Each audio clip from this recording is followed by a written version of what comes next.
بسم اللہ الرحمن الرحیم۔ موصل میں داخل ہوئے بغیر کاروان عشق اپنے اگلی منزل نصیبین کے مقام پر جا پہنچا۔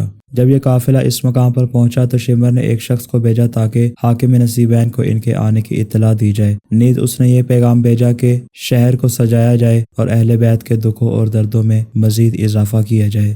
نصیبین کے حاکم کا نام منصور ابن الیاس تھا، بس اس نے حکم دیا کہ تمام شہر کو سجایا جائے۔ اس کے بعد وہ شخص کے جس کے پاس امام مظلوم کا سر تھا، جب وہ اس سر کو لے کر شہر کے اندر داخل ہونے لگا تو اس کے گھوڑے نے چلنے سے انکار کر دیا۔ اس نے بارہا مختلف گھوڑے تبدیل کیے مگر تمام گھوڑوں نے چلنے سے انکار کر دیا۔ جب اس نے نظریں جھکا کے زمین کی طرف دیکھا تو معلوم ہوا کہ سر امام مظلوم خاک پر گر چکا ہے اور زمین سر مقدس کے بوسے لے رہی ہے۔ جب یہ منظر موصل کے رہنے والے ایک شخص ابراہیم موصلی نے دیکھا تو اس نے آگے بڑھ کر امام مظلوم کے سر کو اٹھایا، اسے بوسہ دیا اور یزیدیوں پر لعنت و ملامت کی۔ مگر جب شہر والوں نے دیکھا کہ ابراہیم نے سر امام مظلوم کو اٹھایا ہوا ہے تو تمام افراد نے اس پر حملہ کر دیا اور اسے شہید کر کے امام مظلوم کے سر کو اس سے چھین لیا۔ اس کے بعد سر مقدس حسین ابن علی کو بالکل شہر کے وسط میں رکھ دیا گیا تاکہ ہر عام و خاص اس کو دیکھ سکے۔ جب یہ دل خراش منظر جناب زینب عالیہ سلام اللہ علیہا نے دیکھا تو بے ساختہ بی بی نے کچھ اشعار پڑھنا شروع کیے۔ کیا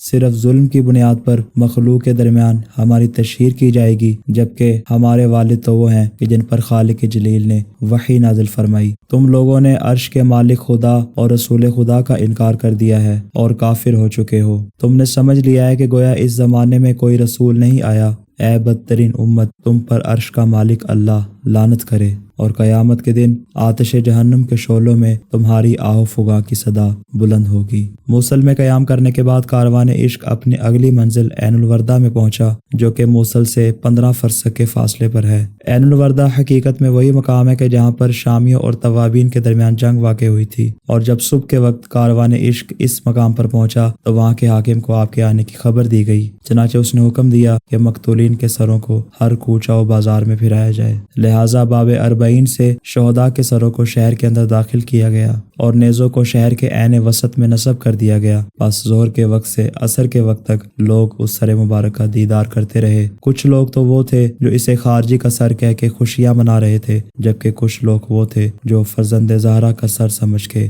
آنسوؤں کے موتی اس پر نچھاور کر رہے تھے۔ السلام علی الحسین وعلی علی بن الحسین وعلی اولاد الحسین وعلی اصحاب الحسین۔